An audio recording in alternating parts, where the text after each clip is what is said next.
Varsity এবং engineering পরীক্ষায় তোমাদের অনেকের একটা কনফিউশন থাকে যে ভাইয়া যদি কোশ্চেনে ভুল থাকে তাহলে আমরা কোনটা দাগাবো, এবং যদি কোশ্চেনে একাধিক অপশন থাকে তাহলে আমরা আসলে কোনটা অ্যান্সার করব। সো এটা আমি আমার নিজের এক্সপিরিয়েন্স এবং আমি আরো অনেকের সাথে কথা বলে যে অ্যান্সারটা পাইছি সেটা তোমাদের শেয়ার করব।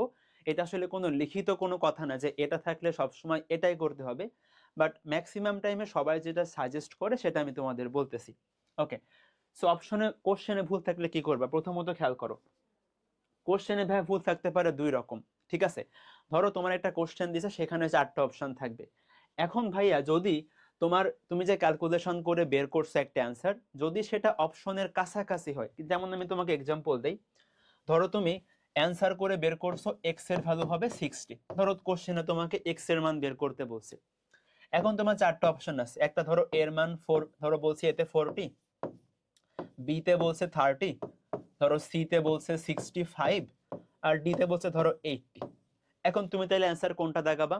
তুমি দাগাবা সি নাম্বার। আমি যে মানটা বের করব, যদি আমি দেখি যে ওই মানটা অপশনের কাছাকাছি আছে, যে অপশনের কাছাকাছি থাকবে ওইটা আমার অ্যান্সার হবে। ঠিক আছে, যদি অপশন হুবহু না মিলে তখন তুমি দেখবা যে ওই মানটা কোন অপশনের কাছাকাছি আছে, ওইটা আমার অ্যান্সার হবে। এখন ধরো আরেক টাইপের ভুল হতে পারে যে অপশনের সাথে কোশ্চেনের কোনো মিল নাই, বা আমি যেটা বের করছি সেটা কোনো অপশনের ধারে কাছেও নাই। যেমন ধরো তুমি এখানে এক্স এর মান বের করছো ধরো 60, ধরো তুমি 6000 বের করছো এক্স এর ভ্যালু। এখন এখানে দেখো অপশনে 40, 65, 30, 80, এরা কিন্তু আমার অ্যান্সারের ধারে কাছেও নাই। যদি এরকম হয় তখন তোমার অ্যান্সার করার দরকার নাই। ঠিক আছে, তার মানে কোশ্চেনে ভুল আছে। যদি তুমি দেখো যে আমার কোশ্চেনের সাথে অপশনের কোনো মিল নাই বা কোনো ধারে কাছেও কিছু নাই, তাহলে তুমি ওইটা ব্ল্যাঙ্ক রাখতে পারো, তুমি ওইটা না দেখাতে পারো, তুমি ওটা জাস্ট রেখে দিবা, ওইটা ক খ গ ঘ রেখে দিবা, 4টা অপশন এবিসিডি রেখে দিবা, বৃত্ত ভরাট করার দরকার নাই। বলো তো কি বলছি আমি? যখন তুমি দেখবা তোমার মানটা অপশনের কাছাকাছি তখন তুমি ওটা দেখাবা।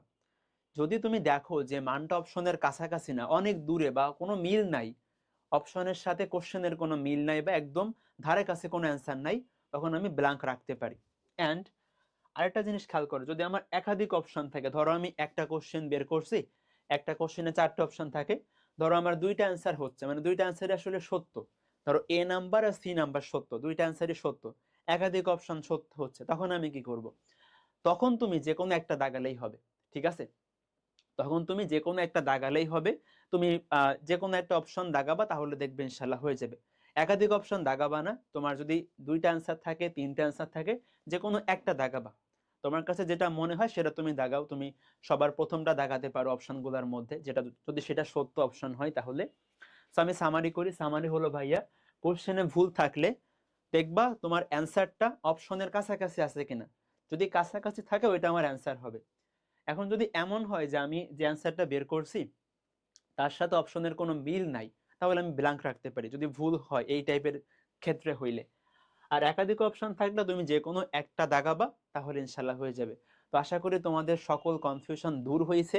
তোমাদের যদি আরো কোনো জিজ্ঞাসা থাকে তোমরা আমাকে কমেন্টে বলতে পারো, আমি ইনশাল্লাহ সেটা তোমাদের সলভ করে দিব।